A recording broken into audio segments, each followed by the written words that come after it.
In order to be a true believer, in order to be a child of God, the Holy Son of God was forsaken by His Father and then crushed under His own Father's punishment. You say, oh, Brother Paul, you've gone too far now. Have you not read Isaiah 53:10? It pleased the Lord to crush Him. Take a 10,000-pound millstone and put another on top of it. Put a grain of wheat between them and see what you've got when it comes out on the other end. Take a dam 100,000 miles high and 100,000 miles wide and have it break in front of you. And as the torrent of water rolls down towards you to engulf you, to destroy you, all of a sudden the ground opens up and drinks it down, and not one drop splashes to your feet. And so Christ raised His hand up to heaven and took the wrath of God, that great cup, and drank it down. And when He cried out, "It is finished," He turned it over and not one drop came out. He drank the wrath of God and satisfied justice and appeased wrath, and therefore God can now be just and justify the sinner. This is what He's done. This is what He has done. The Puritans spoke a lot about repentance, not only from sin, but repentance from good works. You say, what do you mean? There is a real sense in which repentance is simply this: you give up from trying to justify yourself. You just quit.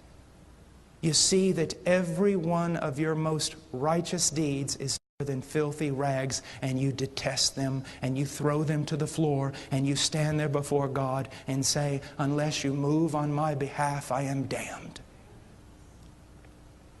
And you believe. You believe. You trust. There was a deacon in my church back home. A little church in the middle of a cornfield. And I love this man. He's walked with God longer than I've been alive. And he remembers telling me one time he told me about his conversion. He said, I was a good fella, as fellas go.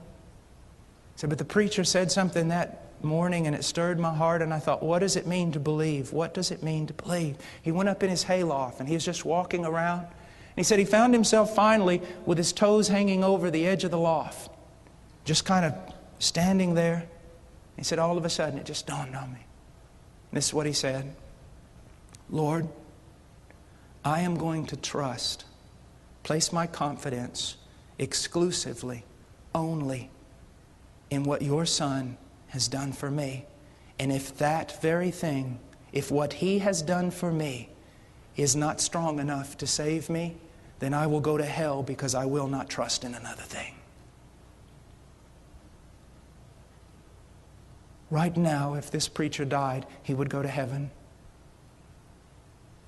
Not because I spent years in the jungles and the Andes Mountains of Peru.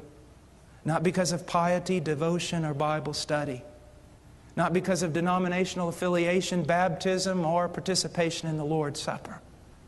If I died right now, I would go to heaven, because 2,000 years ago, the Son of God shed His blood for this wretched man.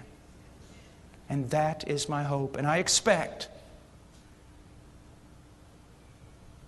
that that scarlet thread is strong enough to hold me when I swing out into eternity upon it. Please visit our website at heartcrymissionary.com. There you will find information about the ministry, our purpose, beliefs and methodologies, and extensive information about the missionaries we are privileged to serve.